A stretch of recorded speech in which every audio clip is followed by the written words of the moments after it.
ഉത്തപ്പം വേണോ പിന്നെ ബോണ്ട വേണോ? ഇത്താക്കുചേട്ടൻ തന്ന പുട്ടു വേണോ? ഉത്തപ്പം വേണോ പിന്നെ ബോണ്ട വേണോ? ഇത്താക്കുചേട്ടൻ തന്ന പുട്ടു വേണോ? കദളിപ്പഴവും ചേർത്ത് കടല പരിപ്പും ചേർത്ത് നൽകിയിടാം പാൽപ്പായസം. തിന്നു പെണ്ണെ, ആ വേണേ തിന്ന്. ഇനി വാരി പെണ്ണെ, ആ വേണ്ട വേണ്ട. ഉത്തപ്പം വേണോ പെണ്ണെ ബോണ്ട വേണോ? ഇത്താക്കുചേട്ടൻ തന്ന പുട്ടു വേണോ? ഉത്തപ്പം വേണോ പെണ്ണെ ബോണ്ട വേണോ?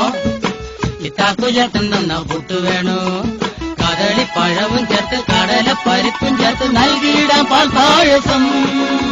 തിന്നു പെണ്ണെ, ആ വേണേ തിന്ന്. ഇനി വാരി പെണ്ണെ, ആ വേണ്ട വേണ്ട. ഉത്തപ്പം വേണോ പെണ്ണെ ബോണ്ട വേണോ? ഇത്താക്കുചേട്ടൻ തന്ന പുട്ടു